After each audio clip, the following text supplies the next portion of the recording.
Eu sei que ao longo da palestra do Flávio e depois do debate, nós vamos ter muita gente entrando aí, porque a nossa secretária recebeu aí muitas confirmações. E, então, vamos dar início agradecendo aí a presença de todos, mais uma vez, e passar rapidamente um trabalho que nós fizemos ao longo dessa semana. Na verdade, na terça-feira, nós estivemos lá com o secretário da Receita Federal, recebendo o secretário num almoço que toda terça-feira a gente oferece para os parlamentares à nossa frente, parlamentares do empreendedorismo. E antes disso, nós tivemos com o presidente da Câmara dos Deputados, com mais de 15 empresários que estivemos conversando com o próprio presidente, mostrando a importância da desoneração da folha. O Flávio fez ali uma apresentação muito objetiva e importante, e o presidente, só para a gente resumir, aceitou o nosso argumento, entendeu a nossa luta para não só os 17 segmentos serem brindados aí com a continuação da desoneração, mas todos os segmentos. A gente pedia para que todos os segmentos tivessem aí o mesmo privilégio dos 17.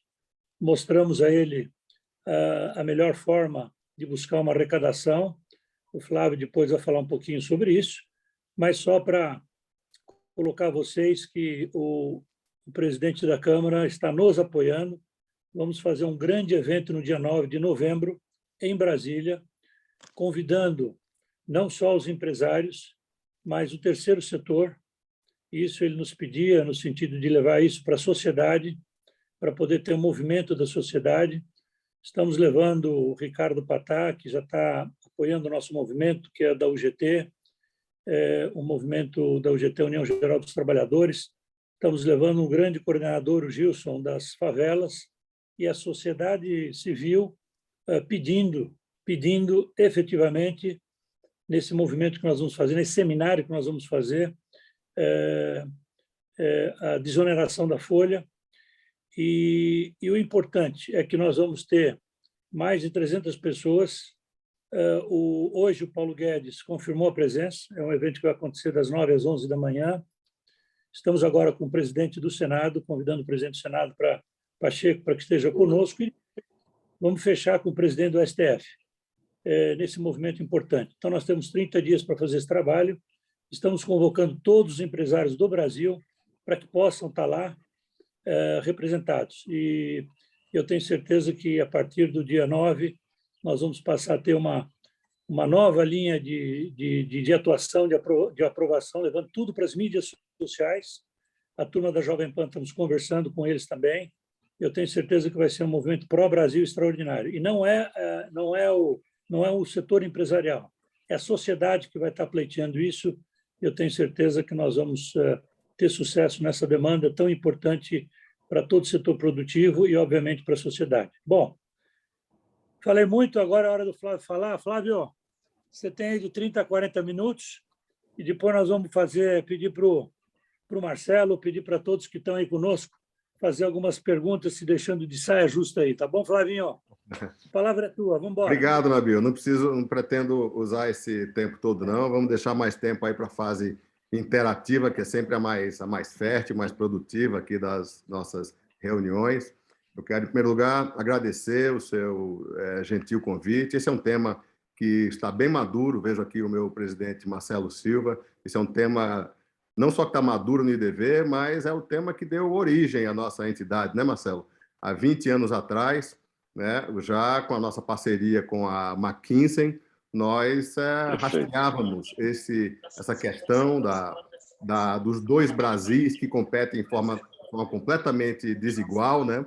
Um Brasil que vende com nota e registra funcionário, e outro Brasil que é um paraíso fiscal aqui dentro do Brasil. Isso traz enormes deformações, um sistema tributário já combalido, e a maior deformação de um sistema tributário é, sem sombra de dúvida, a sonegação, que impede o bom funcionamento do nosso valor maior, que é o livre mercado.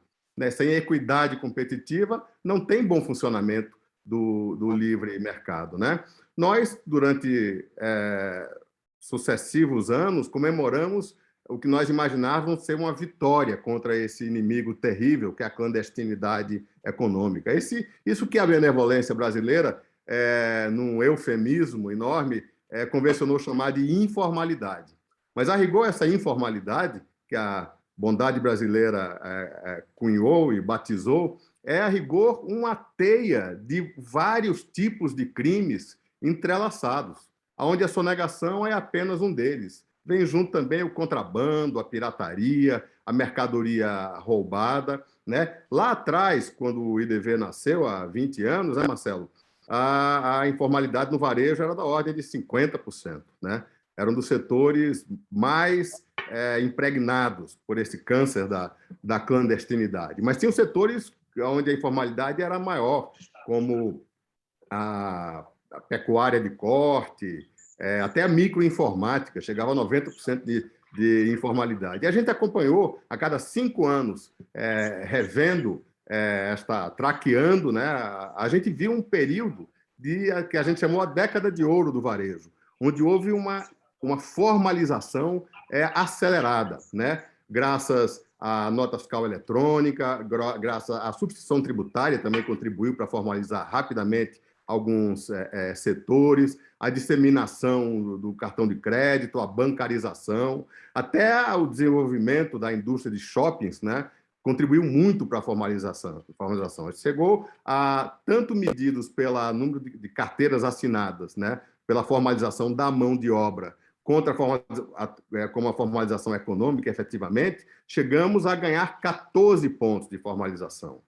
Mas agora, infelizmente, a gente vê que a gente já estava comemorando a vitória contra esse câncer brasileiro, a gente vê ele ressurgir com superpoderes, né, decorrentes do mundo digital.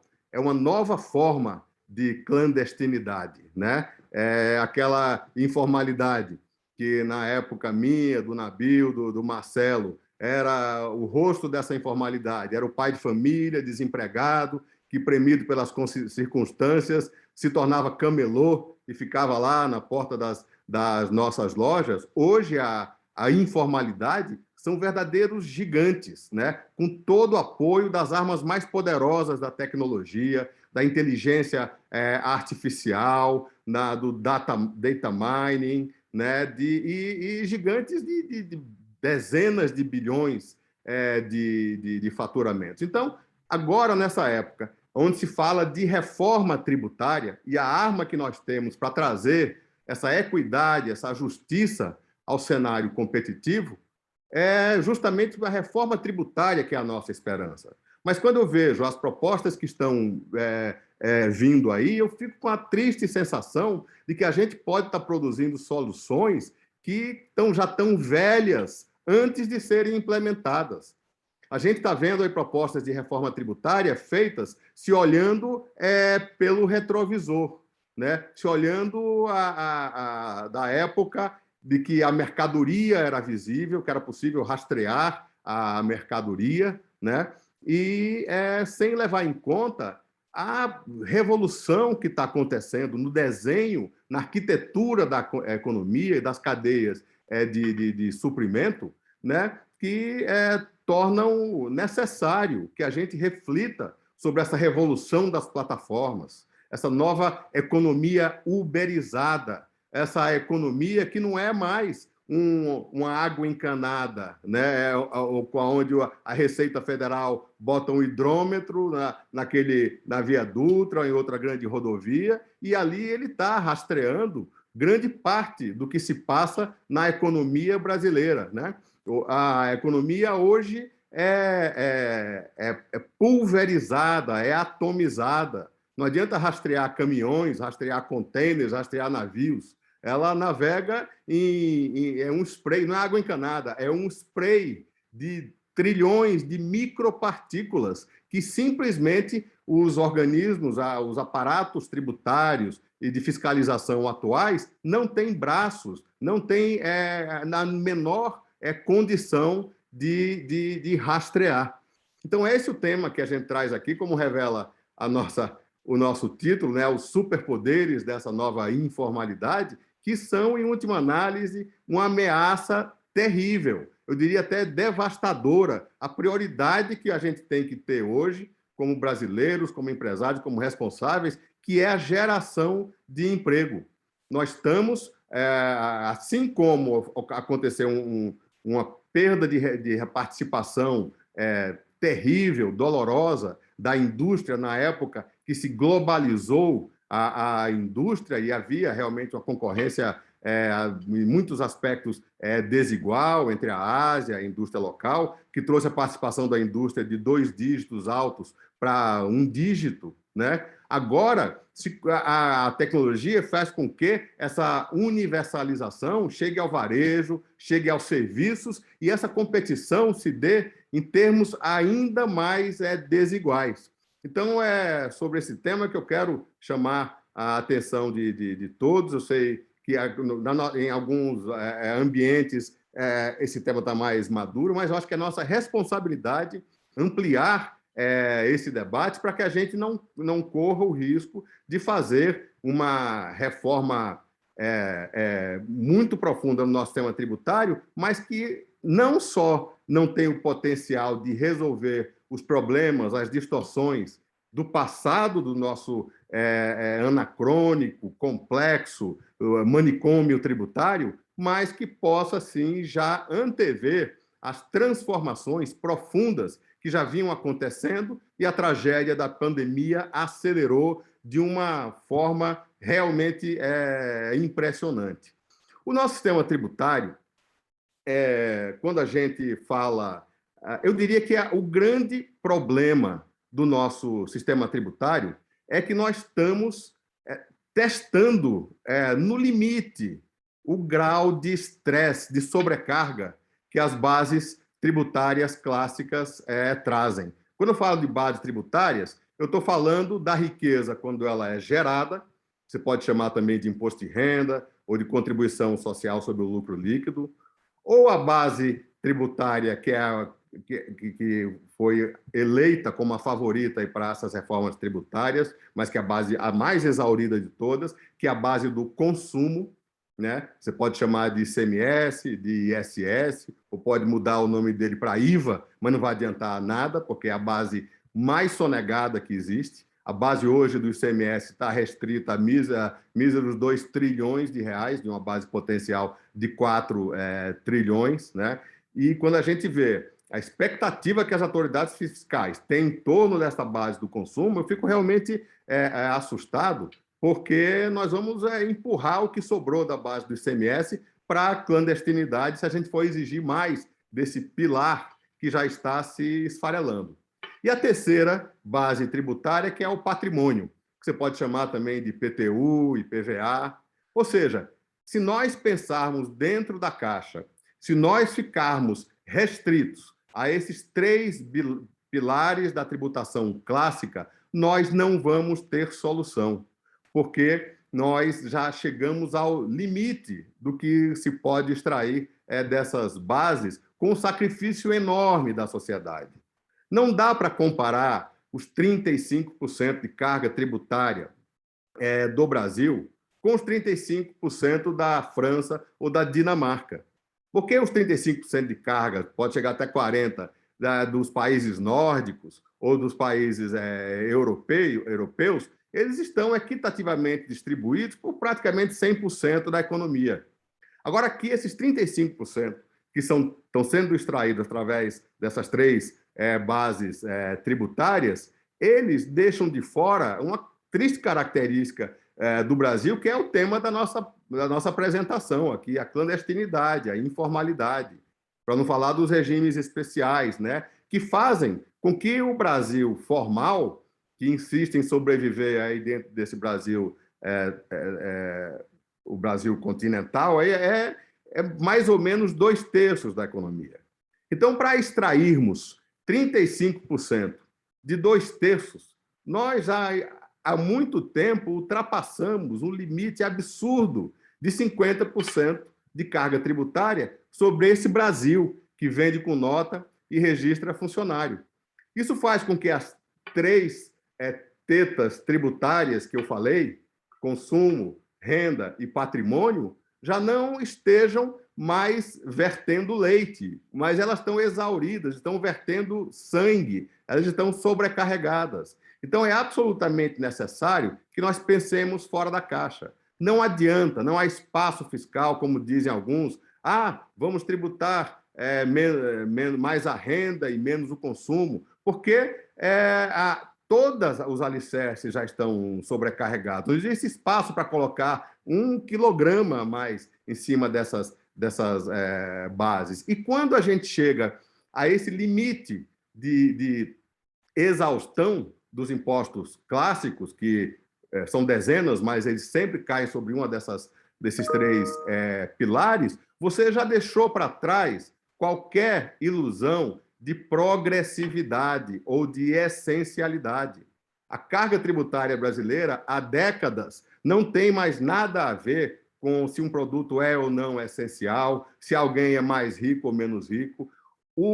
A carga, as alíquotas, estão determinadas, nesse grau de saturação, sobre quanto é possível arrancar ao máximo de cada uma dessas 3 tetas tributárias, né? Então, por que que um anel de brilhantes, de uma joalheria sofisticada de São Paulo tem 12% de ICMS, mas a conta de luz de uma casa simples da periferia de Macapá tem 38% do mesmo imposto de ICMS?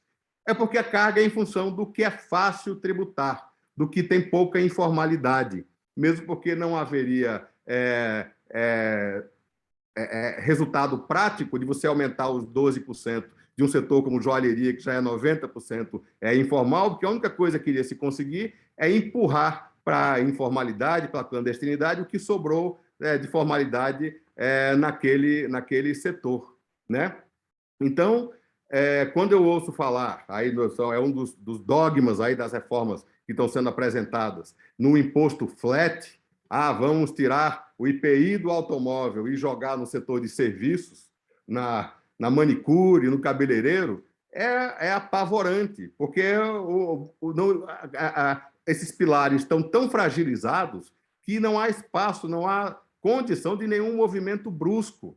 Os movimentos bruscos, tira o IPI do automóvel e joga na cabeleireira ou na manicure, vão produzir apenas a perda de receita brutal dos setores mais blindados com relação à formalização, naqueles setores tipicamente de baixa informalidade, que são a indústria de alto IPI, que são as commodities, né? As utilities, né? A energia elétrica, telecomunicações, os combustíveis. Esses são setores pagadores, são setores que aguentam o desaforo tributário e, em muitos estados, chegam até a representar 80% da arrecadação. E, no outro extremo, existem aqueles setores de grande informalidade, onde 1% a mais ou a menos de carga tributária vão determinar se vai ganhar a luta o pequeno varejista ou o camelô que está na porta dele, o restaurante ou o food truck que está na sua porta, né? Então, movimentos bruscos como esse só vão produzir como resultado a perda de uma arrecadação já assegurada dos setores blindados e de forte poder de, desculpe, transformar imposto em preço, e aqueles que estão ali na linha mecânica de pular o limite, pular a cerca da formalidade, ter por uma questão de sobrevivência, de se tornarem informais, né? E agora esse sistema já tão sobrecarregado, né? Já que testou todos os limites, né? Porque o sistema tributário é uma lenta construção, Nabil. Isso foi feito ao longo de décadas, por tentativa e erro, para testar onde é que está o ponto ótimo daquela conhecida curva de Laffer, né? A curva de Laffer tem que ser levada em conta para você estipular ou para você fazer qualquer mudança no sistema tributário, né? Parece que as autoridades fiscais pensam que a curva de Laffer é uma reta. Quando eles Olhem aqui o setor de restaurante de São Paulo, que tem 2,5% aí de imposto. Mas esses 2,5% foi descoberto por muita tentativa e erro, porque o imposto do setor, o imposto único do setor de restaurantes aqui em São Paulo já foi 18% na época de Mário Covas, baixou para 12%, já foi 8%, já foi 4%, e nunca arrecadou tanto na época do pré-pandemia quanto com os 2,5%.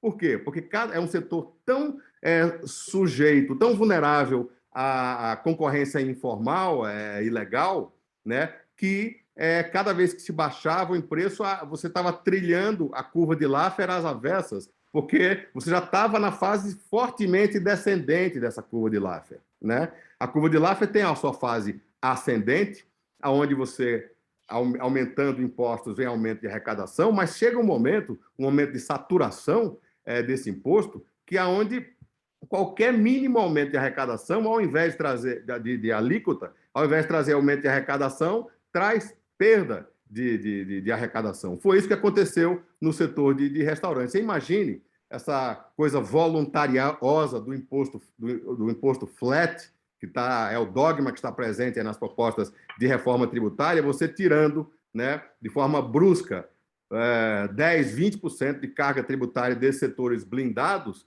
e jogando, o Luiz Dinesi está aqui, que não me deixa mentir, no setor de serviços, que tem uma fortíssima concorrência informal. Você está apenas condenando a inviabilização, cadeias produtivas inteiras que ou vão quebrar ou vão ter que pular a cerca da formalidade. Agora, justamente neste momento que a gente está discutindo a reforma tributária, com as propostas que estão aí, que vão trazer o que a gente vê até agora, é que vão trazer um imenso aumento na clandestinidade. Aprovado do jeito que está aí, tanto a reforma do imposto de renda como a reforma dos impostos sobre consumo, o que vai acontecer é uma retomada da judicialização, da litigância tributária, que já é recorde no mundo, enquanto qualquer país desenvolvido tem 1 ou 2% de litígios tributários, nós temos aqui da ordem de 70% do PIB. Há quem fale em 4 trilhões, há quem fale em 5 trilhões de contencioso tributário que não tem também paralelo no mundo civilizado, né? Então, nesse momento, a gente vê também, do lado da informalidade, ganhar os tais superpoderes, ganhar força e ter uma nova explosão de clandestinidade, porque esses impostos não conseguem lidar com a nova realidade econômica. E agora eu entro realmente no assunto que nos traz aqui, né? Que é a substituição da antiga cadeia de suprimento convencional, aonde a barreira fiscal para o caminhão da Luiza, do Magazine Luiza, para o caminhão da Riachuelo, confere a nota fiscal, rastreando lá por um duto, que são as rodovias brasileiras, por onde passa a maior parte da economia brasileira. Essa economia agora não é mais de água encanada, é uma economia que se pulverizou em microtransações.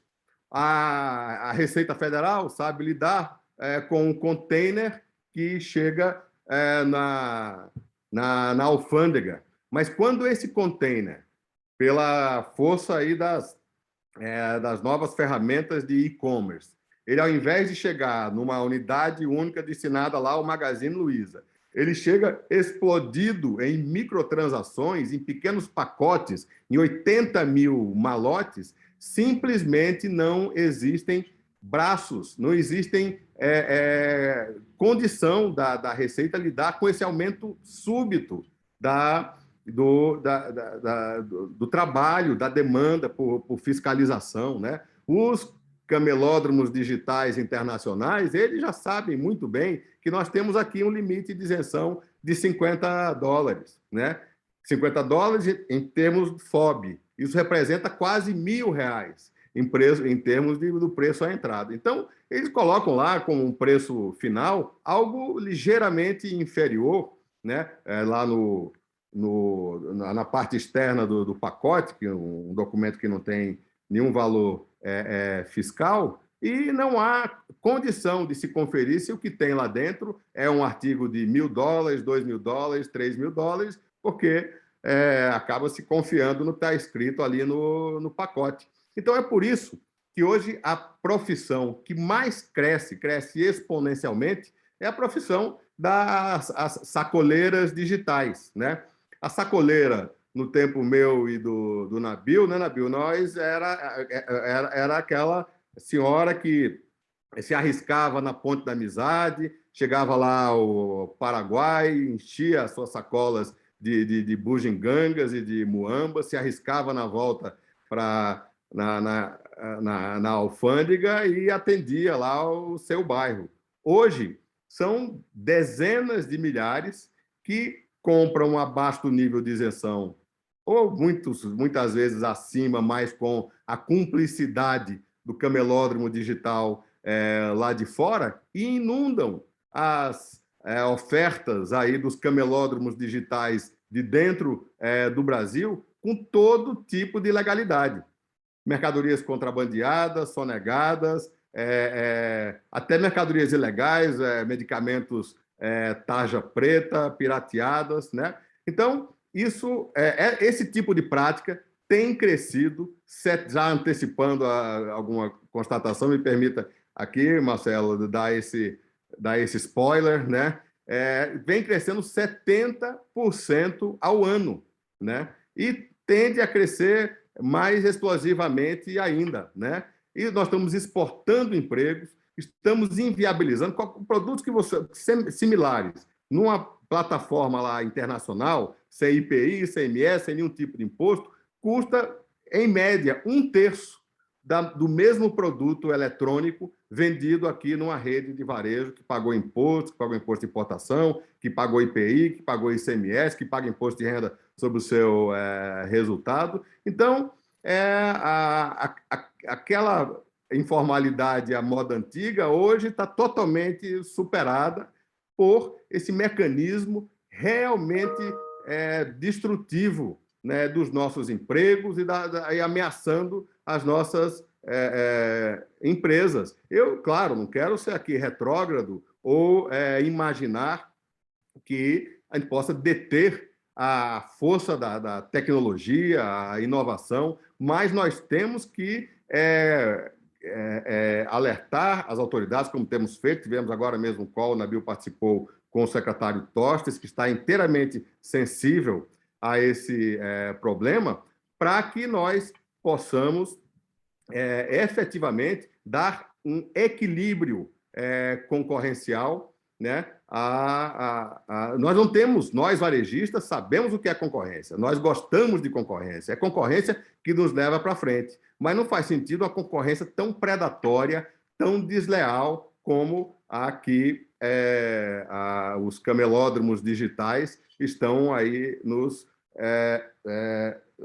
submetendo. E essa questão não se restringe apenas ao varejo. Citei aqui exemplos de varejo, porque nós estamos aqui numa plateia que tem uma maioria de varejistas. Mas o fenômeno da plataforma, o fenômeno da uberização da economia, ele se estende a todos os setores e impõe desafios enormes ao financiamento do Estado, porque o governo sabe tributar com uma grande rede de hotéis, mas não sabe tributar a maior rede de hotéis do mundo, que é a Airbnb, que não tem um quarto de hotel e teve a sua operação explodida em microtransações, com a tecnologia fazendo a conexão entre uma demanda pulverizada, uma oferta pulverizada, totalmente irrastreável, né, aos olhos dos mecanismos tributários tradicionais.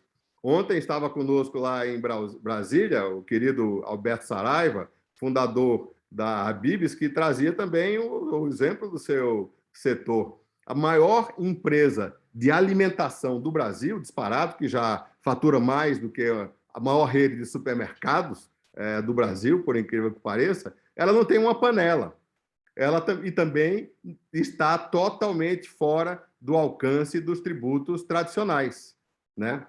Ela é composta por dezenas de milhares das chamadas dark kitchens. Muitas vezes você vê uma casa aqui na periferia, está com vários motoqueiros na porta. Aquilo é uma dark kitchen, que não tem sequer uma inscrição estadual, que produz um Marmitex, é o produto mais vendido, de R$ 9,90 ou R$ 19,90. O motoqueiro pega o Marmitex e leva para o consumidor faminto, sem que isso deixe qualquer rastreabilidade em termos tributários, né?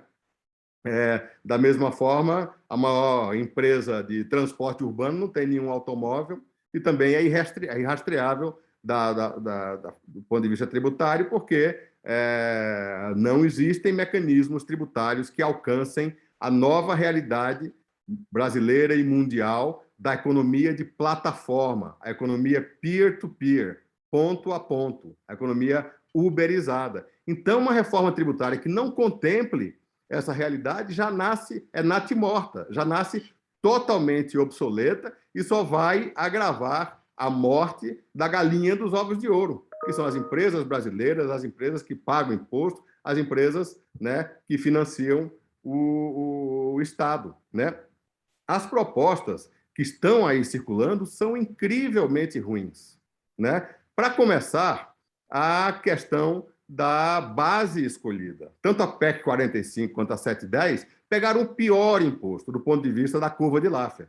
É o mais saturado. Dos três pilares, é o pilar que está mais esfarelado, né? Que está ruindo mais rapidamente. Como eu mencionei aqui, o ICMS, que é apenas o IVA com um nome diferente, tá certo que o IVA coloca aí, junta a base potencial do ISS, ela já tem mais, já expulsou, já empurrou para a informalidade mais da metade da sua base potencial, como eu aqui disse.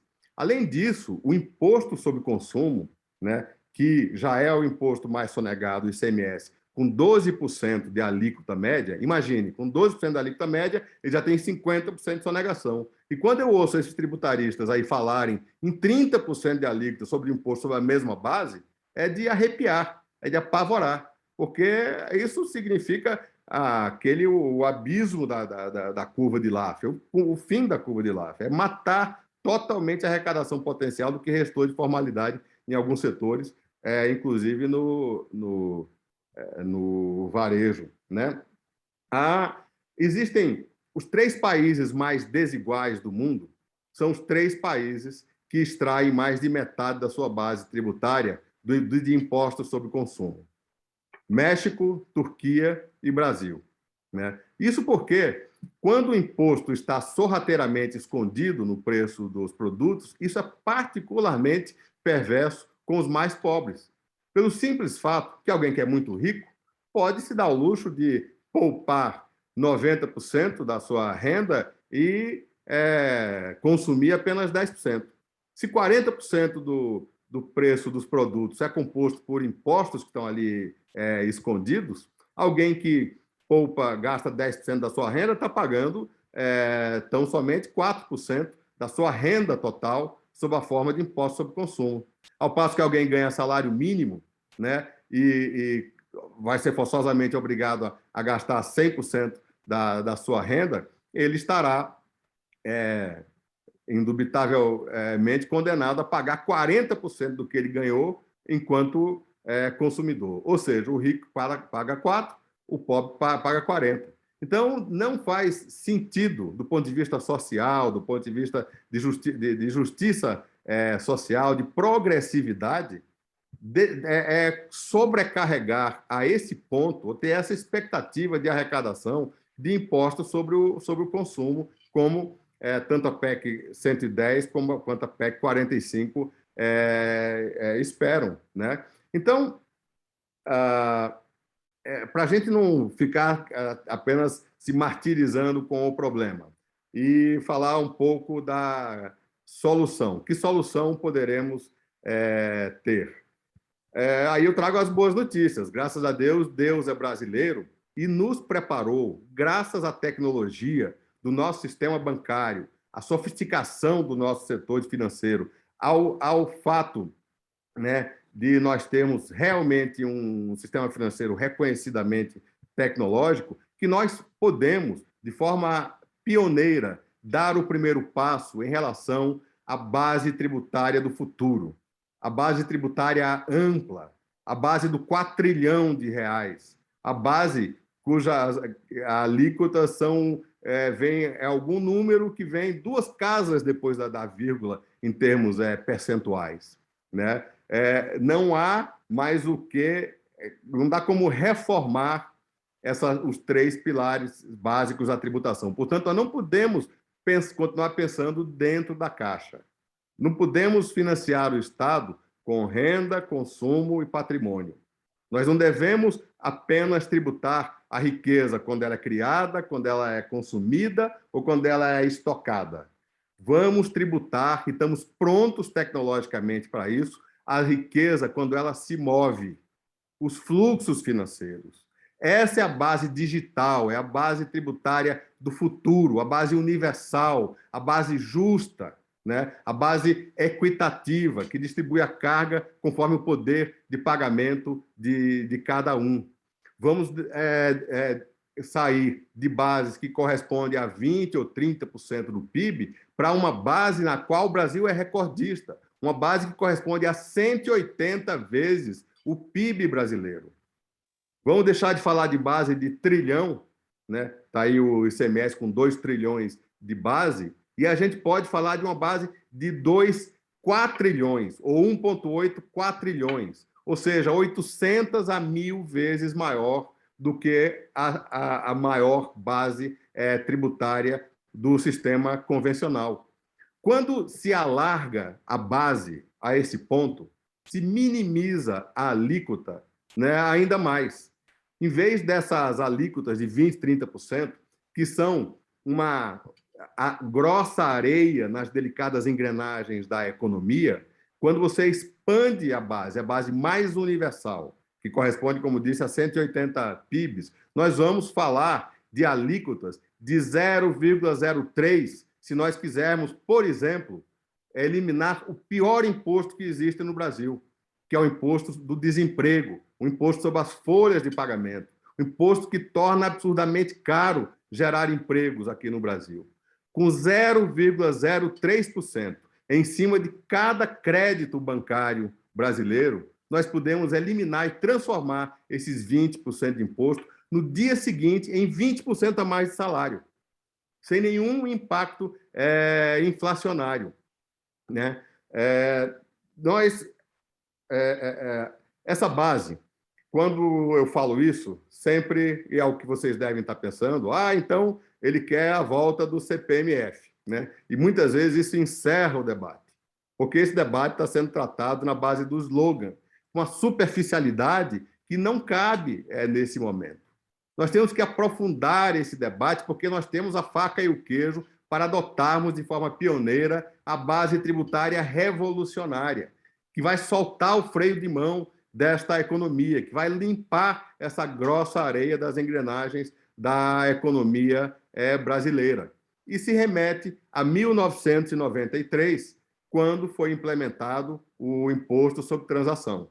Quero aqui compartilhar com vocês a mágoa, a punhalada nas costas que representou para mim, que era um parlamentar na época, né, com a bandeira percorrendo ao lado de Roberto Campos e outras figuras né, maravilhosas aí o Brasil, com essa pregação do imposto único. O governo da época achou a ideia tão maravilhosa que resolveu transformar o que era para ser o imposto único com a alíquota de 1% na época no 58º imposto brasileiro, a pretexto de financiar a saúde, o que nunca foi cumprido, né? Então, naquela época, essa que já era uma base fantástica, com alíquota baixíssima, incólume a sonegação, sem condição de vazamento, um imposto que não gerou 1 centavo de contencioso tributário. Dos 4 ou 5 trilhões que nós temos aí, os 13 anos de funcionamento do famigerado CPMF, que na época chegou a arrecadar até 10% a 15% da arrecadação federal, não gerou um tostão de contencioso.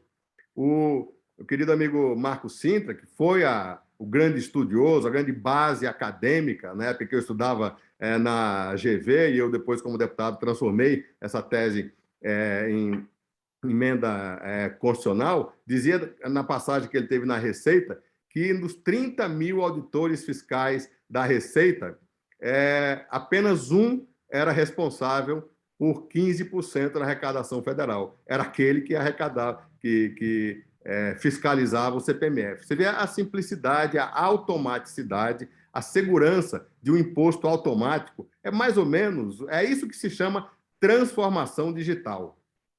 A transformação digital tão usada, tão enaltecida nas nossas empresas, é exatamente o que nós estamos propondo para o financiamento do Estado. Sair do átomo para o bit, sair da matéria para o fluxo financeiro. Quando isso acontece, as coisas se tornam automáticas, se tornam absolutamente baratas, o imposto se torna indolor. Então, é isso que nós estamos propondo, né, como a reforma tributária de fato.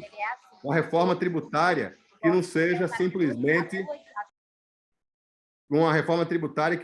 simplesmente a troca de nome de um imposto ou tirar a carga de um pilar exaurido para outro que já está desabando, né?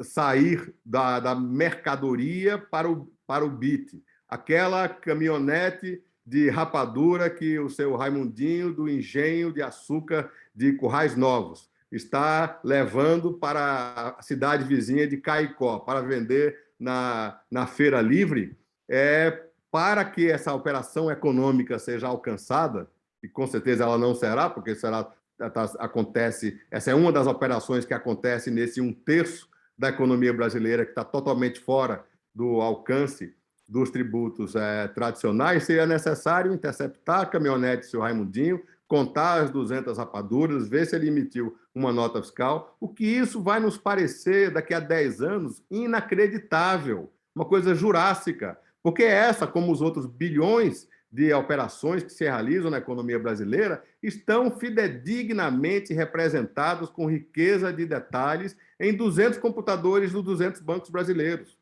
Então, essa é a transformação digital, Nabil, que nós propomos. É a revolução da transformação digital no financiamento do Estado, em 4 degraus. Começamos com a substituição do pior dos impostos, que é o imposto da folha, com o equivalente a uma moeda de R$1 de cada trabalhador de salário mínimo, né? Isso seria o necessário para substituir a folha de pagamento, menos de 1/1000. No segundo degrau, substituiríamos o outro grupo de impostos terríveis, que geram 40% do contencioso tributário, que é o PIS/COFINS, essa guerra interminável do que é que dá crédito, do que não dá. Então, seria uma outra moedinha do salário mínimo, né?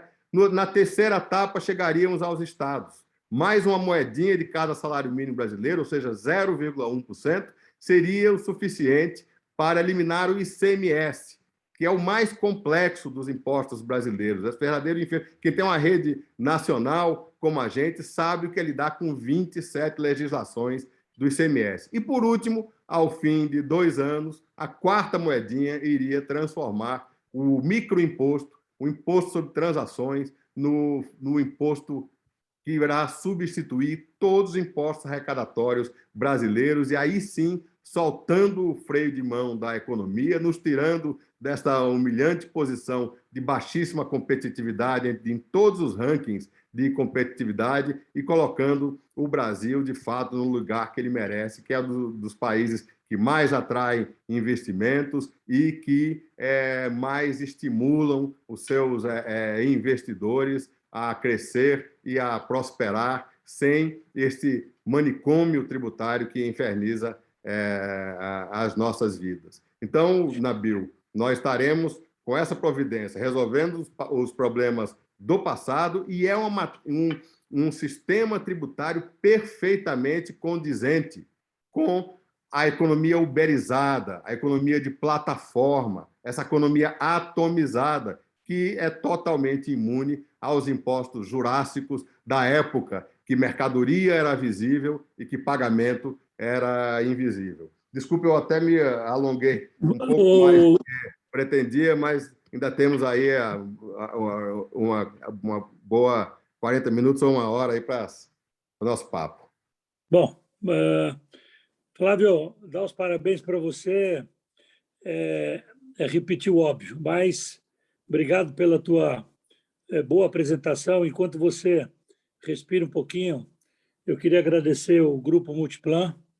O Grupo Multiplan é um dos nossos mantenedores do Instituto. Hoje ele está também, além de ser mantenedor do Instituto, está patrocinando essa palestra do Flávio, na pessoa aí do Isaac Pérez e do Wander, que é o seu vice-presidente, que tem acompanhado em Brasília todas as semanas, fazendo esse movimento aí pró-Brasil.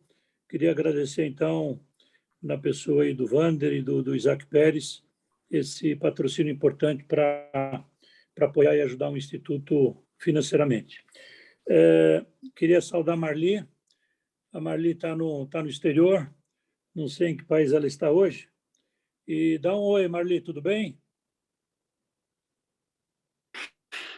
Oi, Nabil. Tudo bom? O Flávio estava preocupado que você não estava entrando. Eu falei, não, já já ela entra. E a Marli é a nossa diretora executiva, está acompanhando também esse bate-papo, e eu vou passar a primeira pergunta, então. Eu vou pedir para o Marlos Melec, que dia 14 vai estar fazendo aí uma palestra para o nosso grupo sobre o setor trabalhista, ele vai ter muita informação. Vou pedir para o Marlos, depois para o Marcelo Silva e o Luiz Ginese na sequência para fazer as suas perguntas. Como tem muita gente querendo perguntar, eu vou pedir então que as perguntas sejam, por favor, mais sucintas e as respostas também, Flávio, para a Rosalina também poder fazer sua pergunta, o Paulo de Castro, o Daniel Fux, o César, o Tirso Meirelles e tantas outras pessoas.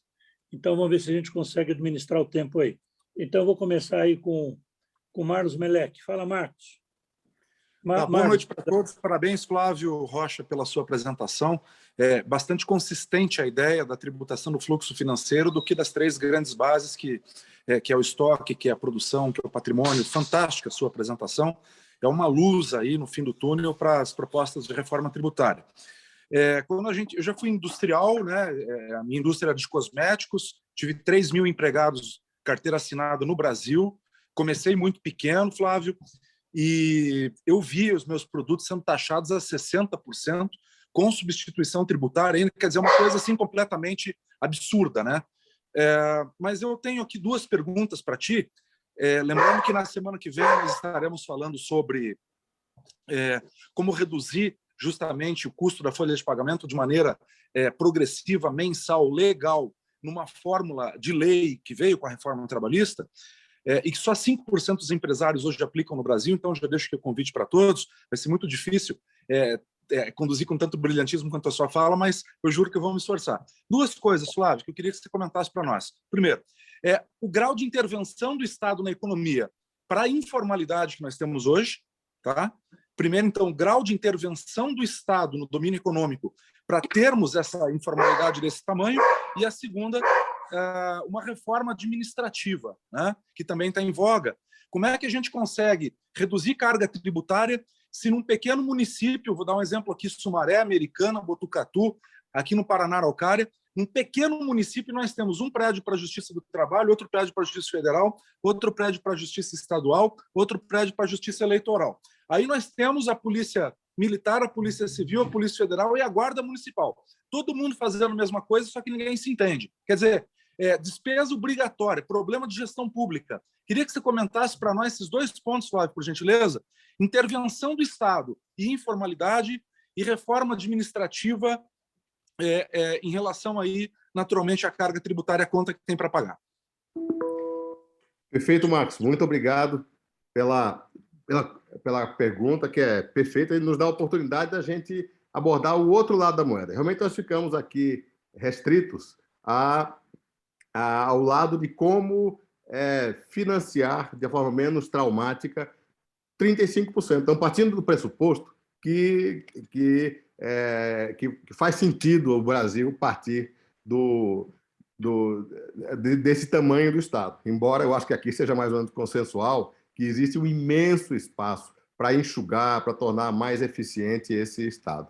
Mas mesmo que essa reforma administrativa, né, chegue à conclusão pouco provável que nós precisamos manter um Estado tão obeso, tão oneroso, nós já estaríamos extraindo, né, essa carga tributária exatamente neutra em relação à carga atual, de uma forma muito menos traumática, muito mais salutar. Mas você já dá o primeiro passo aqui de um debate riquíssimo, maravilhoso e necessário, que vai ser, e é outra grande vantagem da transformação digital dos dois lados da moeda, que é a possibilidade que nós passamos a ter, a partir da existência de um bolo tributário único e digital, de estabelecer e discutir algo que nunca foi discutido, que são os critérios de partilha, né? Você só lê aquela matéria que se repete a cada ano, que quebramos mais um recorde de arrecadação aí lá por agosto.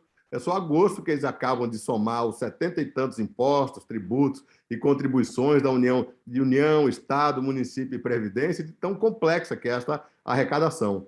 Na hora que você tem uma arrecadação automática, diária, né, você pode ter uma discussão de um critério que nós propomos com o intuito, inclusive, de simplificar radicalmente, que não se afaste do critério populacional. Porque um município que arrecada 0,1%, que tem a 0,1% da população brasileira, eu posso antecipar que ele tem 0,1% das demandas sociais do Brasil.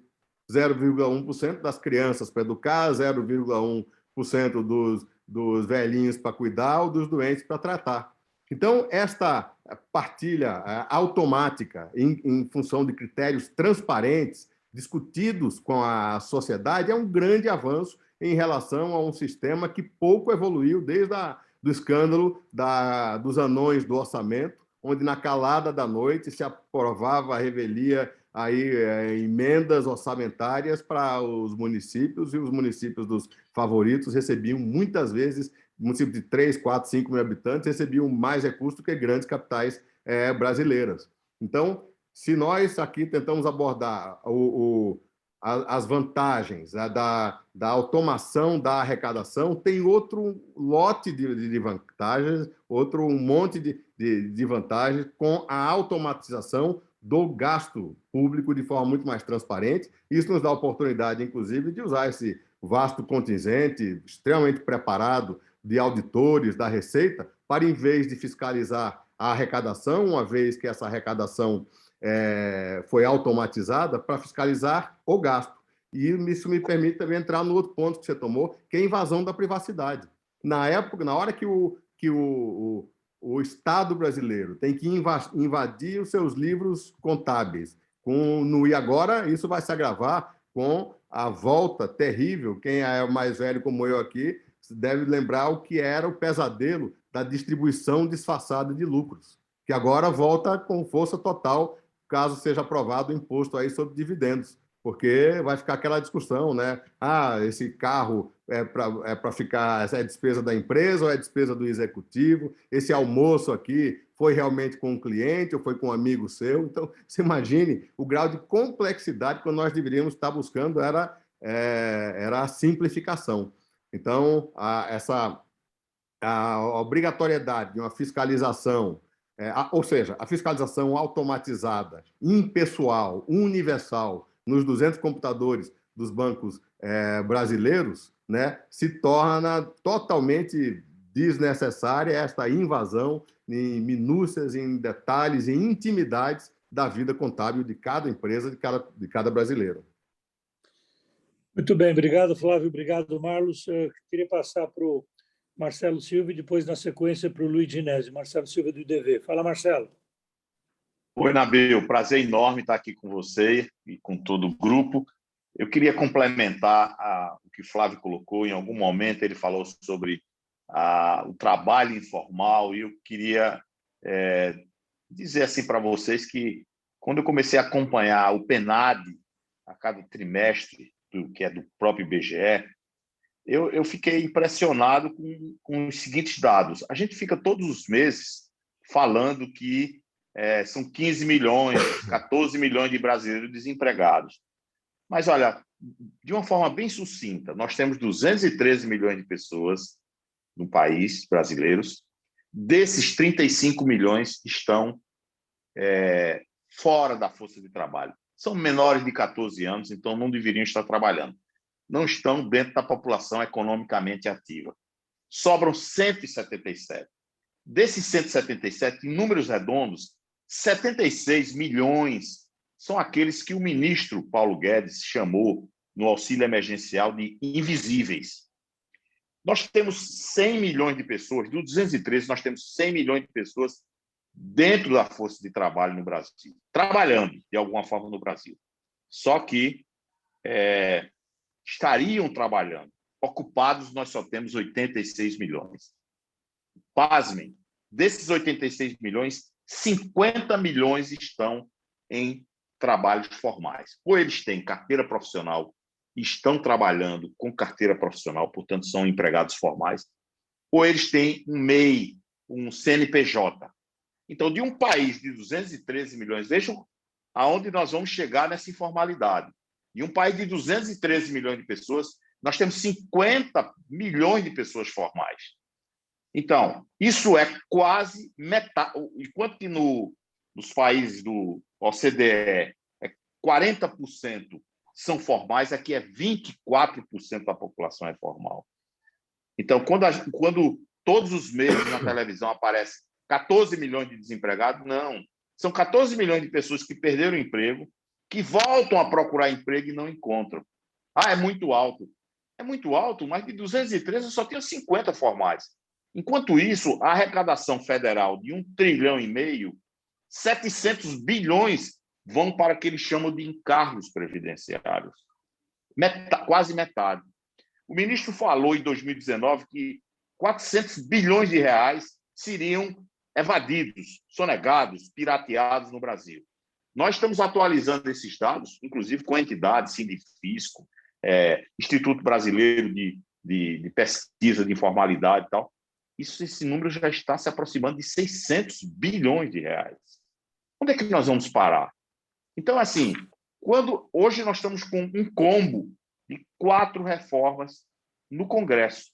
Uma PEC 45, está abandonada, meio abandonada. A 110, que voltou agora, que o Flávio acabou de falar.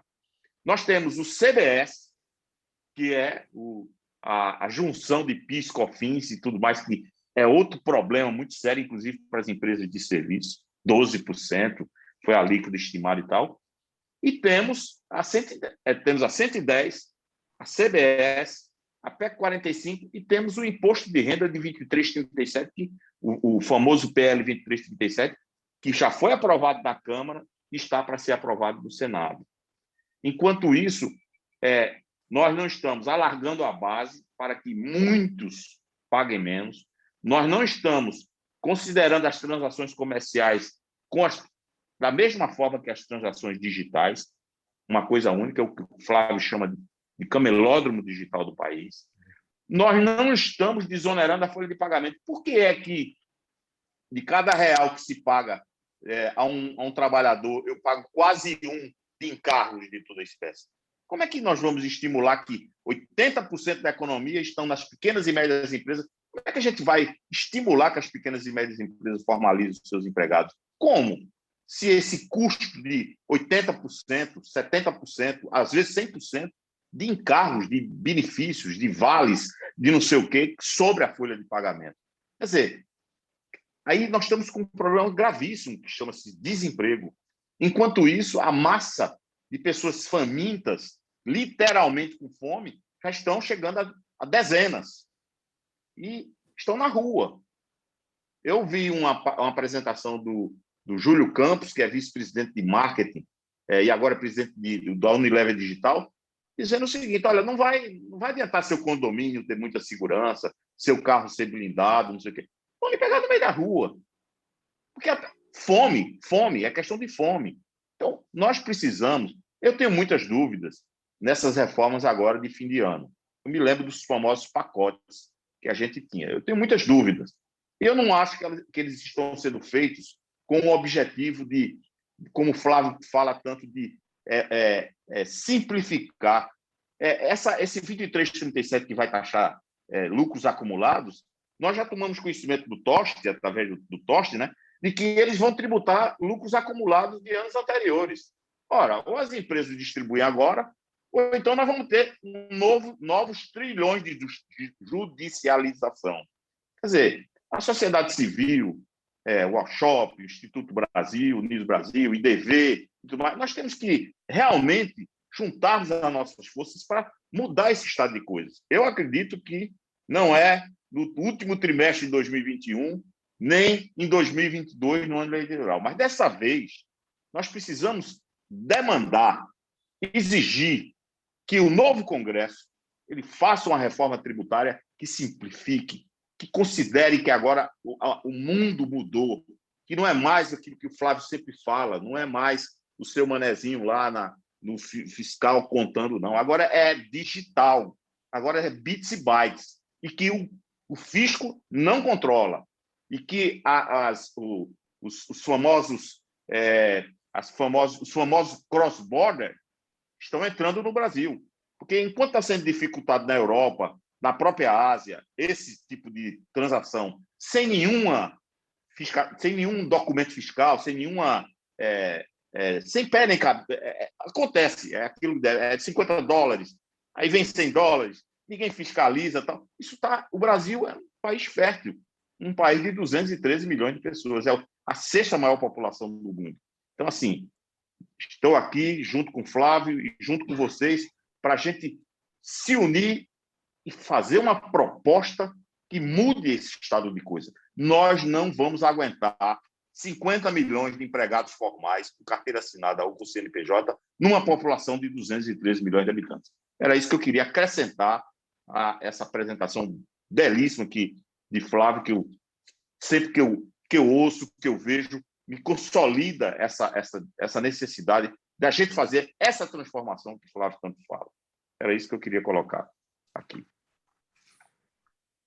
Obrigado, Marcelo. É um privilégio conviver com você na nossa casa, no nosso IDV. Você tem sido um gigante dessa luta e de grande parte. Inclusive, esse número que você traz do PENAD é exatamente o retrato da perversidade desse que é o pior de todos os impostos, o imposto do desemprego, o imposto que penaliza a empresa mão de obra intensiva, o empresário que cria empregos. Então, com uma cunha fiscal dessa ordem, isso cria duas categorias de brasileiros, com carteira assinada e sem carteira assinada. Nada mais justo do que a Previdência, o futuro dos países, seja, como está na própria Constituição, seja financiado da forma mais ampla, mais financiado pela sociedade, da forma mais ampla, né? Então, isso realmente, esses números que você traz aqui através do PENAD, a crueldade dos neném, dos desempregados, como é a palavra? Invisíveis. Os invisíveis, né? Os desalentados, né? Isso é o fato dessa tributação diferenciada, vários regimes, tem a MEI, tem a carteira assinada, tem vários regimes num desequilíbrio em termos de concorrenciais, que é o maior ofensor do bom funcionamento, da livre concorrência, da concorrência justa, equitativa, que é a definição última de meritocracia e de um capitalismo bem-sucedido. Obrigado, Marcelo, pela sua explanação, reforçando aí o alinhamento do Flávio. Mas eu acho que daquilo que nós estamos falando é realmente unir as grandes forças. Nós já conseguimos trazer mais 4, 5 frentes parlamentares nesse movimento da desoneração. Nós vamos ter muito trabalho, mas eu acho que a vitória vai ser extraordinária para a nossa sociedade. Eu acho que a união é a palavra-chave, união e foco. União e foco, nós vamos conseguir muita coisa. Obrigado, viu, Marcelo? Luigi, é com você, temos mais 20 minutos e um monte de gente para fazer pergunta. É tua vez, Luigi. Você é bastante rápido. Obrigado, Nabil. Obrigado, Flávio, pela sua palestra. Bom, eu com o Flávio não tenho nada a perguntar, simplesmente apoio, estou de acordo com tudo que ele fala, porque é uma briga de 30 anos que nós estamos brigando por essa desoneração da folha. Eu estou nessa briga há 21 anos, querendo exatamente desatrelar o processo de pagamento de impostos e não de empregabilidade. E se nós desonerarmos totalmente a carga tributária sobre a folha de pagamento, a gente está aumentando a possibilidade de emprego e não diminuindo essa possibilidade, que é um imposto nocivo. E outra coisa que a gente vai fazer, com esse apoio agora de você, Nabil, e de todas as outras entidades que estão presentes, realmente eu tenho quase certeza que nós vamos ganhar essa parada.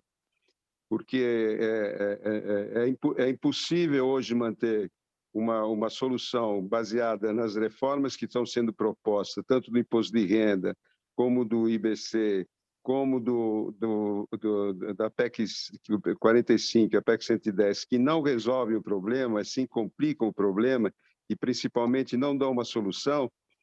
Eu acho que nós temos que batalhar exatamente para essa desoneração da folha, que o objetivo é dar emprego para as pessoas. Com essa desoneração e com a alternativa de criar uma contribuição sobre alimentação financeira, nós estaríamos criando uma nova base tributária para financiar a Previdência, porque essa base tributária hoje para financiar a Previdência não se sustenta. Cada vez vai ter menos gente trabalhando para sustentar mais velhinhos.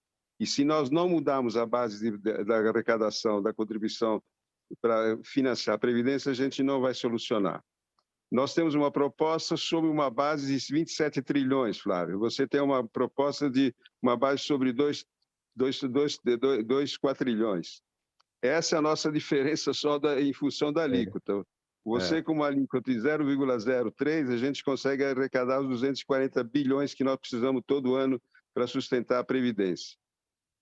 Enquanto que, com a minha base de 27 bilhões, que é a base da CPMF, exatamente, precisamos de uma alíquota de 0,8%. Essa é a discussão que nós temos para colocar na mesa de trabalhos. Mas a ideia é a mesma, o objetivo é o mesmo, nós temos que desonerar a folha de pagamento. Você vê, bastou o processo diminuir a abertura de mercado, que o setor de serviços está crescendo e está empregando cada vez mais.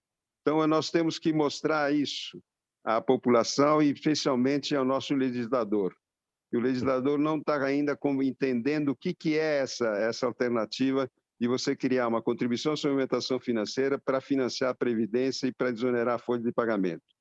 E a nossa proposta é também diminuir a carga tributária sobre o trabalhador. Dos 50 milhões de trabalhadores seletizados, nós estamos propondo diminuir 3 pontos percentuais do INSS que ele recebe. E, com isso, quando ele for pagar a contribuição sobre alimentação financeira, ele já estaria compensado com essa diminuição de impostos. Portanto, os 50 milhões de trabalhadores seletizados não pagariam essa contribuição sobre alimentação financeira para financiar a Previdência. O objetivo é simples, rápido, e fazendo isso a gente estaria realmente estruturando um novo sistema tributário. Por isso, parabenizo você, Nabil, Flávio, pela iniciativa de criar esse grupo, e nós estamos apoiando esse grupo já faz tempo, que você sabe, e nós estamos realmente necessitando de todos os apoios de todas as entidades. Nós temos a Frente Parlamentar da Desoneração da Folha, que também está se unindo à Frente Parlamentar do Empreendedorismo e outras frentes para a gente criar uma frente única para desonerar a folha de pagamento e criar uma contribuição sobre alimentação financeira. E vamos chamar, Flávio, de CPMF, porque todo mundo conhece CPMF.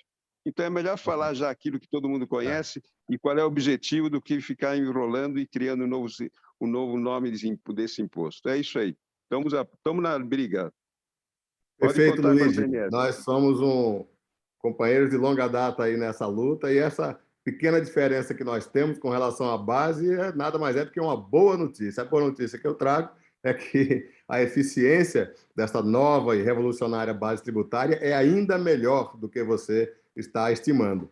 Quando o próprio Banco Central, quando traz as estimativas para o ministro Paulo Guedes, que é outro simpatizante também do microimposto, do CPMF, como você diz, eles se baseiam na arrecadação da famigerada CPMF em 1993, né? Quando do seu funcionamento. Naquela época, o volume de transações, mesmo com tudo que ficou de fora da base do CPMF, na época era o imposto cheque, né? Cheque nem existe, isso era 7 PIBs. 7 PIBs seriam hoje algo em torno de 50 trilhões de reais. Então, você está sendo mais conservador até do que os adversários do imposto sobre transação que não querem vê-lo implementado. Então, você pode atualizar as suas projeções, não para 7 PIBs, porque se eu entrar lá no site do BIS de Basileia, que é o Banco Central dos Bancos Centrais, você vê que o Brasil é recordista, com 180 PIBs no volume de transações, o que corresponderia a um crescimento de 30 vezes nessa base. O que é perfeitamente compreensível em 30 anos, com a explosão de todas as formas de pagamento, do cartão de crédito, né, o Pix agora, que quebrou um recorde mundial, né, em poucas semanas, atingindo a marca dos 100 milhões de usuários. Essa base realmente é muito maior do que o Banco Central. Aliás, desculpe te interromper, mas o Pix é uma CPMF do Banco Central, pô. É uma forma de pagamento, de transação, que constituiria, no caso de um imposto amplo sobre todos os créditos bancários, o PIX é um subgrupo desse volume de créditos bancários, que assambarca não só as câmaras de compensação, cartão de crédito, derivativos, mercado financeiro, bolsa. E quanto mais ampla for a base, mais indolor e até imperceptível será uma alíquota que vai girar em torno de algo de... Já temos o embrião da ferramenta, né, Flávio? Bom, Flávio, obrigado. Luiz, obrigado aí pela tua contribuição. Bom, agora eu vou fazer o seguinte, nós vamos fazer um ping-pong, 1 minuto para pergunta, 1 minuto para resposta. Nós vamos ter aqui Paulo de Castro, na sequência o Daniel Fux e depois o César. Vamos lá, rapidinho, Paulo de Castro. Flávio, Marcelo, prazer estar aqui. Concordo 100% que a tecnologia é a solução para esse problema. O que me preocupa muito é como as coisas se movimentam no Congresso e no Senado, com o apoio das frentes parlamentares. Acredito que esse seja aí o grande fiel da balança, como que a gente se organiza para realmente influenciar na direção que a gente requer aí, exigida. E eu penso que agora a gente tem uma força muito grande aí na PEC 110, se a gente deveria tentar fazer movimentos menores, embutindo a tecnologia na legislação atual, ou se a gente deveria esperar por um grande movimento daqui 1, 2 anos. Será que não deveríamos começar de pouquinho em pouquinho, ensinando ao parlamento que a tecnologia é a solução para esse problema? Perfeito, Paulo. A tecnologia tornou possível rastrear o pagamento, né? É a base mais ampla, né? Na época do senhor feudal, ou até na época da invenção do pagamento, era mais fácil rastrear uma carrada de trigo do que 3 moedas de ouro, né? A tecnologia foi fazendo com que o que era base de um imposto sobre valor adicionado, sobre mercadoria, até se desmaterializasse, como o que aconteceu com a indústria fonográfica, né, substituída pelo iTunes. Com isso, a tecnologia torna possível, né, construir em tempo real a representação mais perfeita do mundo real.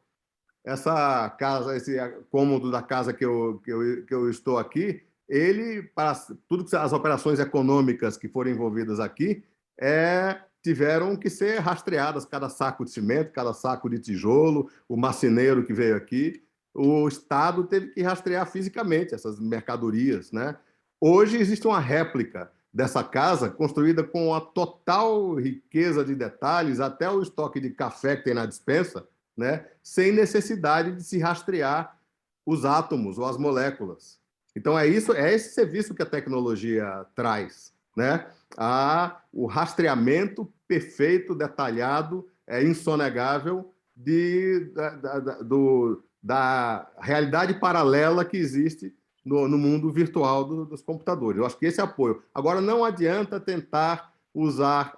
Adianta seria uma pena usar a tecnologia apenas para uma nota fiscal eletrônica, eu acho que é mais ou menos como você pilotar uma Ferrari com a junta de bois na frente, né? É uma subutilização. Vamos fazer o uso pleno da tecnologia, porque a tecnologia nos traz superpoderes e a gente demora para usar esses superpoderes. O Nizam me dizia uma vez que a primeira telenovela era um estúdio de rádio com 3 atores, locutores, com os microfones, gravando o que era para eles uma radionovela. Demorou muito tempo para que alguém dissesse, vamos fazer um cenário, vamos fazer um figurino, vamos fazer uma cena externa. Então, nós estamos nesse estágio. Vamos partir já para o uso pleno que a tecnologia nos dá, que não é ajudar a rastrear um caminhão da Riachuelo trafegando pela Via Dutra, é rastrear o débito e o crédito que representa cada um dos trilhões de ações econômicas do mundo real. Obrigado, Flávio. Obrigado, Paulo. Eu queria aproveitar e fazer uma saudação que o Wander entrou agora há pouco, o Wander Giordano, nosso vice-presidente do Grupo Multiplan, que hoje o patrocínio é dele. Obrigado, viu, Wander? Vamos agora para o Daniel Fux, César, e depois o Davi Markovic. Rapidinho, 1 minuto para um, 1 minuto para outro. Lógico. Eram várias perguntas. E, Nabil, a primeira você podia fazer essas coisas em 2, 3 horas e meia para os primo pobre aqui poder ter as perguntas com mais calma, né? Mas, Flávio, queria te perguntar, você acha, assim, não falando de arrecadação, mas do surveillance, das corresponsabilidades, que os marketplaces, por exemplo, que você citou, também deveriam ser responsáveis pela fiscalização? Porque, por exemplo, pela primeira vez eu comprei um computador que não foi da Dell, porque não tem, eu ia entregar em novembro. Eu comprei, o cara veio instalar. Aí não tinha um Windows. Aí ele queria me dar uma cópia. Eu falei, não, eu vou comprar o Windows. Digitei e entrei numa loja de capital aberto. Falso. Porque é o que você falou. Era só uma senha que eu tinha que botar. Eu não sabia o valor. E comprei algo falso. Luigi, o Flávio sabe disso, porque quem fala isso é o Paulo. Reforma você não faz, você engole. Por isso que talvez o Flávio esteja tão animado novamente com as mudanças e com as coisas que estão acontecendo e com isso vai proporcionar. E, Flávio, você é um cara tão especial que tem uma mistura de academia e praticidade, que isso gera a gente já está muito ahead da demanda. Você já pode voltar a ser político, você está mais calmo agora, está com mais paciência, entendeu? Acho que vai ser legal. Obrigado aí a todos. Aí depois me liga e me explica o que houve com essa história do varejo, que pediu um negócio no STF, ganhou, agora voltou atrás, agora não quer do ICMS, que eu realmente não entendi. Eu vou ligar. Agora quem é o pai dessa matéria é o Marcelo. É o negócio, a questão do ROT, né? Isso realmente é uma coisa muito complicada. Vocês ganharam, agora não quer, gera despesa, gera crédito. Mas, enfim, o que você acha dessa coisa da responsabilidade legal dos marketplaces, né? Olha, a responsabilidade tributária é das fórmulas que se propõe responsabilizar o marketplace. Mas as plataformas, elas se dizem apenas empresas de comunicação. Então, mas é um Uber, né? Eu não sou nem na questão tributária, na questão um cara vender uma roupa sua falsa no Mercado Livre. Elas cobram elas se dizem responsáveis apenas por conectar oferta e demanda. Se alguém trouxe lá um Rolex roubado no sinal, com a foto do Rolex e uma expectativa de preço, o serviço que ela se diz cobrar é o espaço onde ela vai colocar a foto do produto e o preço. E se alguém mas a loja do departamento é igual, entrou em contato direto, E mesmo porque, se uma camisa da Riachuelo tem 40% de imposto, né, e uma camisa vendida por uma sacoleira digital que trouxe de um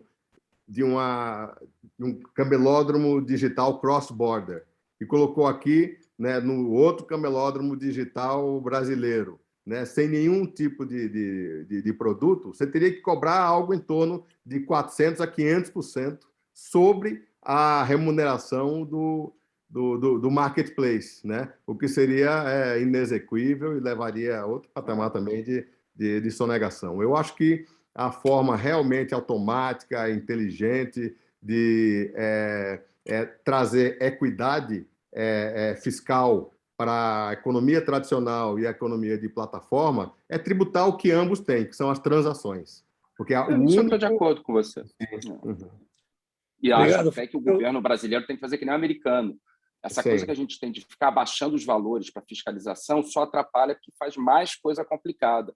Lá nos Estados Unidos, você pode comprar um Rolex pelo correio, chegar e não pagar nada. Pô. É lógico que essa solução que aqui apresentamos, ela traz a solução para a questão, uma das facetas da criminalidade, que é a sonegação. A questão se a mercadoria é roubada, é uma questão da polícia, do policial, que tem que continuar, né, coibindo aí sim, a tecnologia ainda não trouxe as câmeras de rastreamento e tal, mas se alguém assalta um carro no sinal, isso ainda está preso às limitações do mundo físico. Né? Bom, obrigado, Flávio, obrigado, Daniel. As perguntas aqui eu vou fazer na sequência dos pedidos para poder manter todos. Eu tenho aqui, para poder encerrar, o César, o Davi Markovic, eu tenho Soares, eu tenho a Rosalina e, por fim, o Marcos Coenigan. Marcos, segura as pontas aí que vai dar para todo mundo 1 minuto para a pergunta, 1 minuto para a resposta. Vamos lá agora, o César. César. Oi. Vocês estão me ouvindo? Estamos te ouvindo bem, pode perguntar. Parabéns, o Flávio.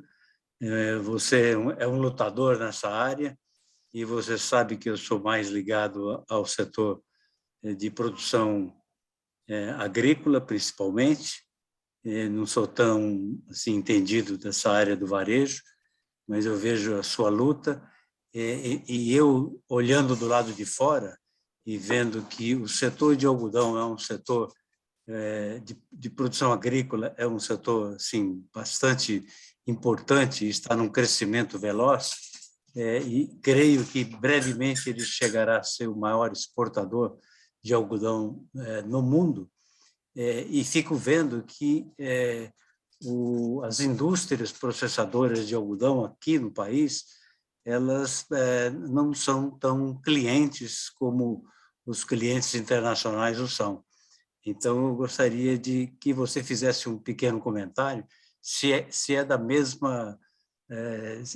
do mesmo problema que você tratou, ou se isso ainda é um outro problema que não está equacionado. E também só contar para vocês que o Brasil é o maior produtor mundial de soja e, ao mesmo tempo, ele não consegue ser o maior produtor mundial de carnes exportadas, porque tem sistemas que favorecem, no caso da China, a importação de soja em grão e bloqueia as importações das carnes.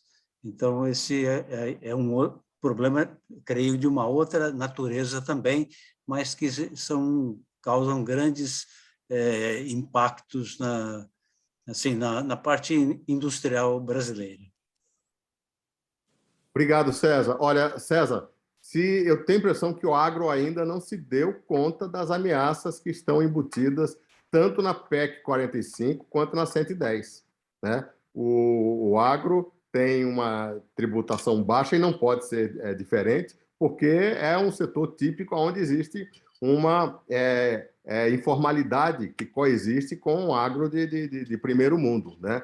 Então, na hora que se faz, por via da canetada, da força, essa visão dogmática do imposto flat, de tirar a carga aí de setores que, por tradição, são mais tributados, porque tem alto grau de formalização e alta resiliência ao desaforo tributário.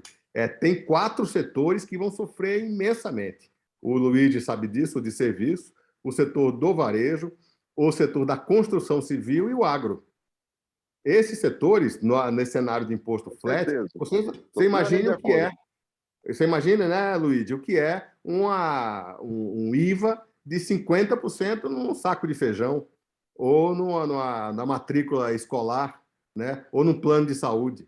É isso que está lá escrito nas duas PECs, e eu acho que não está se falando muito, os vendedores dessa ideia vão muito na Fiesp, vão muito na Febraban, que são os setores que são os fortemente vencedores, né? E estão falando pouco, nós, que vamos ser os pagadores dessa conta, nós não estamos atuando com o vigor que temos que atuar e vai vir uma conta pesada aí nas nossas cabeças.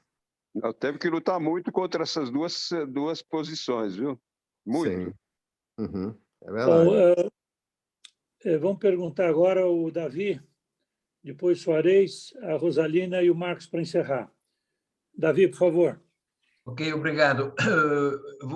Vou dispensar os elogios para ficar nos 30 segundos ou 1 minuto que o Nabil sugere. Flávio, você sabe o quanto sou engajado nesse imposto de transações financeiras. Uma pergunta ingênua e direta. Quem está contra este microimposto? Nós, que maliciosamente o confunde com o CPMF.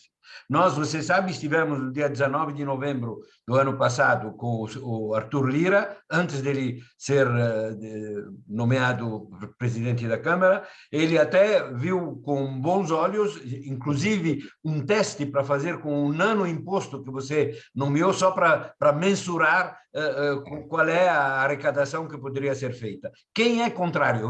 Sabemos que os bancos são contra, mas, além dos bancos, tem outras forças por aí ocultas que são contra esse imposto tão genuíno, tão fácil, tão justo? Ótima pergunta, David. Essa é uma briga entre o mundo físico e o mundo virtual, né? Como os impostos foram criados na época que era mercadoria, que era visível, né? Os agentes arrecadadores são aqueles que penosamente produzem a riqueza, produzem os alimentos, produzem os bens, né? São os fazendeiros, são os industriais, são os comerciantes, são os prestadores de serviços, os donos de restaurante, né? E nós somos 99,9% da população, consequentemente 99,9% dos votos. Apenas estamos hibernando em sono profundo. Quem é contra são aqueles que nós gostaríamos de chamá-los com as suas ferramentas tecnológicas, com seus supercomputadores, com seus produtos financeiros, fazerem esta arrecadação, esse serviço para o Estado, de forma muito mais eficiente, de forma muito mais inviolável, insonegável, sem vazamentos, né? E é um custo infinitamente maior do que custa para cada um de nós escriturar cada saco de feijão, cada imposto em cada camisa, em cada calça. Não é isso? Então, na hora que o mundo físico, né, 99,9% da população, se conscientizar que quem tem que fazer com muito mais eficiência esse trabalho é o setor financeiro, com uma mera linha de programação em cada computador. Essa linha de programação é o seguinte: ao invés de cada garrafa de champanhe que eu compro da LVMH, em vez de cair o crédito na conta da LVMH, cai um crédito de 99,97 na conta da LVMH e 0,03 na conta do imposto único, ou o imposto sobre transações. Então, é simples, mas realmente eles não querem, talvez, ser o objeto da lupa governamental para serem o instrumento arrecadador. Mas eu lhe garanto que daqui a 10 anos, com a automação, com a disrupção digital que nós vamos fazer na forma de financiar o Estado, vai nos parecer jurássico que a gente corria atrás de saco de feijão e de cabeça de boi para cobrar o imposto, quando tudo isso está automaticamente representado no mundo virtual. Obrigado, Flávio, obrigado, Davi. Vamos agora rapidinho para o Soares José Piscini. Soares. Boa noite, presidente Nabil. Flávio, parabéns pela palestra. Eu só queria fazer uma colocação e uma pergunta. A simplificação de impostos, sim. Redução de impostos, sim.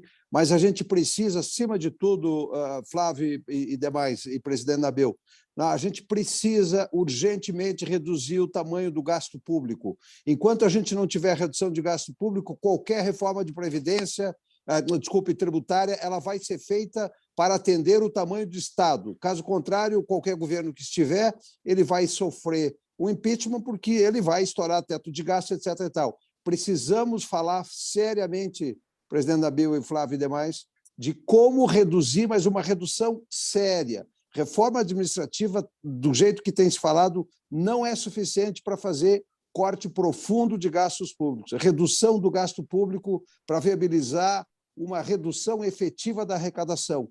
Como fazer isso, Flávio? Perfeito, sem sombra de dúvida. É como eu faço a minha analogia. Primeiro você faz o projeto da sua casa, depois você bate na porta do gerente do banco para pegar o dinheiro, né? Não ao contrário. Nós realmente estamos fazendo o inverso. Estamos começando a reforma tributária, claro, aqui estamos fazendo esse exercício porque esse é um convencimento, é uma quebra de paradigma, é uma coisa que leva tempo, mas eu preferiria estar realmente perguntando por que é que nós precisamos de uma carruagem estatal que já está maior do que sua força de tração. Porque esse 35% é apenas uma parte do problema. Tem aí gasto público, tem aí, né, que faz com que realmente hoje o carrapato já tenha ficado maior do que o boi, né? A carruagem estatal já está maior do que a sua força de tração. Mas eu sou otimista, mais uma vez, com relação a isso, mas isso é uma deformação de todo varejista é otimista, porque nós acreditamos realmente que o gigante despertou. A imensa maioria da população brasileira que paga essa conta e que estava em sono profundo é muito maior do que os que estão aboletados em cima da carruagem, que representam 2 ou 3% da população.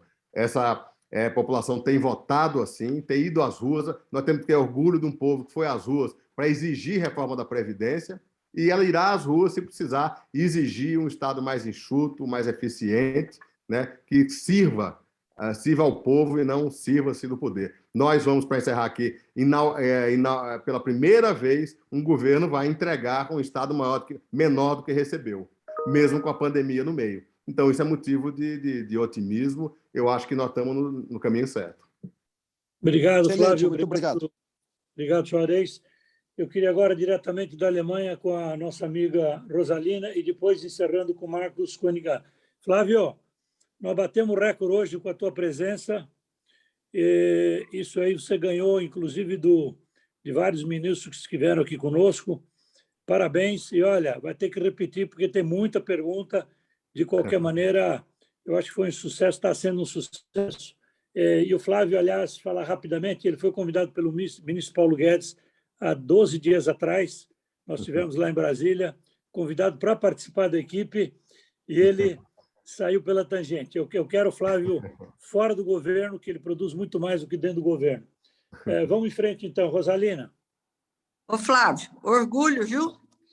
Cliente Riachuelo completa. Fala uma coisa. Eu acho que o governo ainda não viu ou não entende que quem emprega são as pequenas empresas. Aliás, eu até preciso ver o número do Sebrae. Me parece que de 80% a 90% do emprego brasileiro são as pequenas empresas. E na hora que você fala de tirar de carro para ir para as manicures, isso me assusta. Me assusta muito. E aí você vê como que nós vamos... Aí vai continuar na informalidade. Mas eu não vejo como não fazer isso, porque parece que está na mão de poderoso. E aí vira política e é de quem pode. Eu fico preocupada. Perfeito, Rosalina. Essa visão dogmática do imposto flat, né, ela é muito viva. Eu sou também da Fiesp, né, que eu tenho vários pés em várias canoas. Eu sou industrial, sou varejista e estou também no setor financeiro. E lá na Fiesp, realmente, com muita justiça, eles reclamam muito, dizer que são 9% do PIB, mas pagam 30% da carga. É verdade. Porque, como eu falei aqui, a grande deformação do sistema tributário é que a carga tributária acaba, nesse grau de estresse que a gente está vivendo, ela acaba incidindo não em função do que é justo ou do que não é, do que é progressivo ou do que não é, mas em função de onde é que se consegue arrecadar. E é muito mais fácil tributar da indústria, que é formal predominantemente, que são grandes empresas, do que tributar de outros setores, né? De restaurantes, né? Por exemplo, do varejo, que é predominantemente informal. Então, esse é um problema. A solução para isso é você tirar o ônus, né, desses milhões de agentes econômicos que tem que passar parte do tempo a cabeleireira lá cuidando da sua cliente, outra parte escrito fazendo a sua contabilização fiscal. Isso é muito cruel para a pequena empresa. Então, eu acho que é pensando justamente nas pequenas empresas, nas MEIs, que a gente deve tirar esse fardo da gestão, que esse é o grande desestímulo de empreender no Brasil, né? É a burocracia tributária, que há quem diga que consome 8% do PIB brasileiro, tanto do lado do empresário quanto do lado do Estado. Então, realmente, é em nome da pequena empresa que a gente deve lutar para tirar esse fardo burocrático, esses 4 trilhões de contencioso tributário das costas de quem empreende no Brasil. Obrigado, Rosário. Obrigado, Flávio. Marcos, para encerrar com você, depois vou pedir para a Marli, nossa diretora executiva, fazer o fechamento. Vai lá, Marcos. Nabil. Está sem som, Marcos. Oi, Flávio. Estão me escutando agora, senhores? Estamos. Parabéns, Flávio. Você é muito didático, sabe? Te escutando, a gente não tem a menor dúvida que esse é o caminho certo. Inclusive, as 2 perguntas que eu tinha que fazer, as 2 você acabou respondendo, eu fui o último a perguntar. Uma é de onde você tirou esses 180 PIBs. Você mesmo respondeu que veio de Basileia. A outra pergunta foi o que o Davi fez, que era, um troço tão óbvio, tão bom para todo mundo, por que tem alguém contra? Quem seriam os contras? Você já falou também. Mas eu vou aproveitar uma deixa de uma antepenúltima pergunta aí, que se falou que antes de fazer uma reforma tributária tem que mexer nos custos do Estado. Isso é a coisa mais óbvia que tem.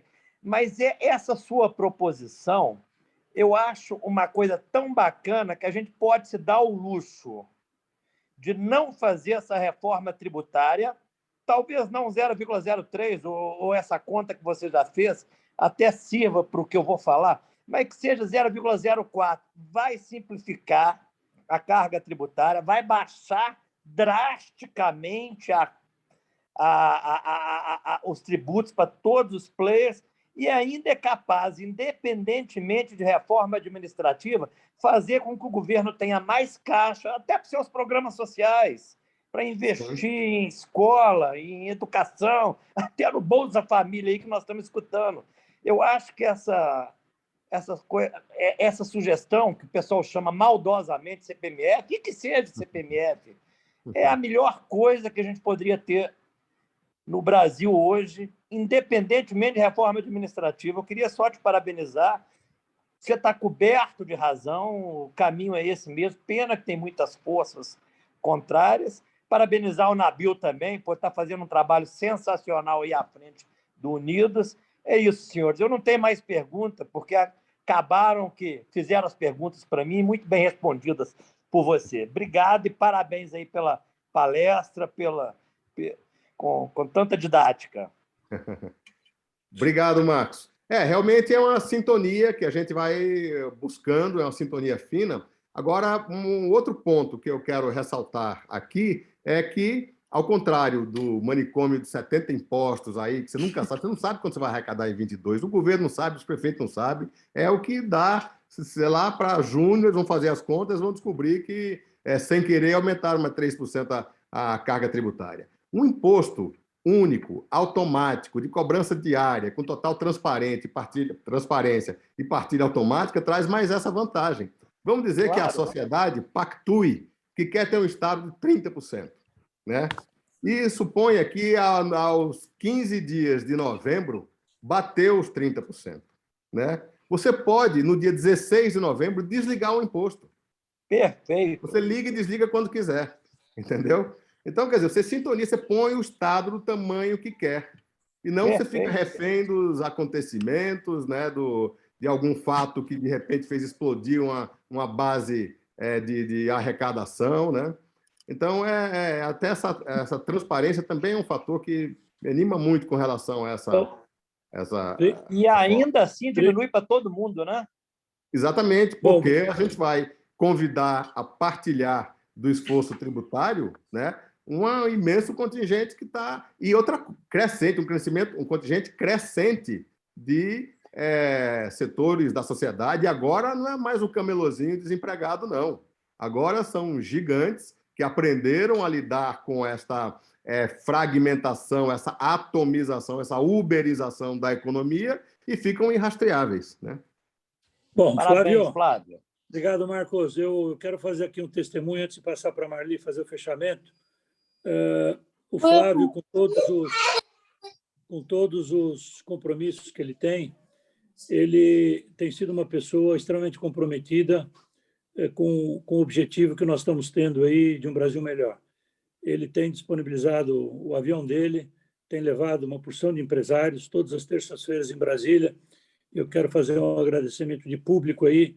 É um batalhador, é um lutador e tem ajudado a tirar muito empresário aí da poltrona, como ele fala sempre. E se a gente continuar com esse foco, eu tenho certeza que nós vamos mudar esse Brasil. Marli, faz o fechamento para mim, que você não trabalhou muito hoje.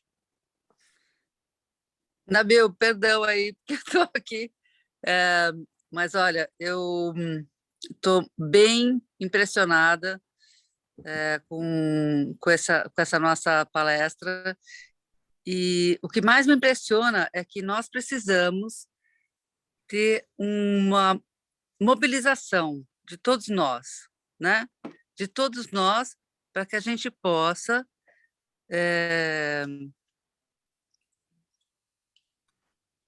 fazer com que todos nós possamos trabalhar a favor do país, do Brasil.